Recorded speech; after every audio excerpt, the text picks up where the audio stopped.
Vous savez qu'il ne faut jamais enterrer en Formule 1. Lui, c'est Max Verstappen. Et ce week-end à Suzuka, il a rappelé à tout le monde qui était le patron. Pole position et victoire avec ce qui est sûrement la 4e meilleure voiture du plateau. Sur le papier, ça sonne comme une sacrée performance et c'en est une, clairement.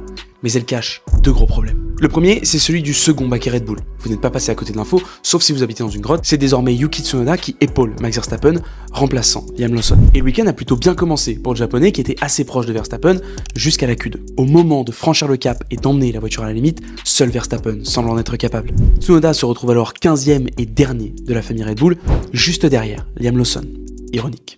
En course, c'est mieux, il parvient à remonter, mais ça reste difficile. Et pour cause, cette voiture est quasiment inconduisible. Elle n'est pas faite pour Verstappen, il est simplement le seul qui parvient à l'exploiter. Seulement, cette performance ne va que conforter l'équipe dans l'idée que la voiture n'est pas si mauvaise, et que ce sont simplement Perez, Lawson et maintenant Tsunoda qui n'en sont pas à la hauteur. Mais Max le dit lui-même, au volant d'une McLaren, vous ne m'auriez pas vu de la course. Et justement, le deuxième problème que cette performance soulève, c'est l'incompétence de McLaren. Déjà en qualif, comment le meilleur line-up de la grille selon Lando Norris lui-même ne parvient pas à mettre cette voiture en pôle. Piastri perd 3 dixièmes dans le seul premier secteur. À Suzuka, doubler relève du défi. On freine très peu et avec une seule zone de DRS, remonter devient quasi mission impossible. McLaren n'est donc pas dans une position idéale mais se bat quand même à 2 contre 1 avec la meilleure voiture du plateau. Pourtant, quand Piastri montre plus de rythme et bute sur Norris, on préfère les laisser se battre que d'échanger les positions alors qu'on sait pertinemment qu'il ne passera jamais à la régulière. Donc mieux vaut ne pas gagner la course que tenter l'échange quitte à rétablir les positions en cas d'échec. On se serait moqué de Ferrari pour bien moins. Et on n'a même pas abordé la manœuvre pathétique de Norris qui va tout seul dans l'herbe tentant de faire passer Max pour le grand méchant. Le duo doit se montrer à la hauteur de leur machine, mais c'est aussi à l'équipe de réagir car leur avance est loin d'être celle que Mercedes ou Red Bull pouvaient avoir et la moindre erreur pourrait bien leur coûter le titre.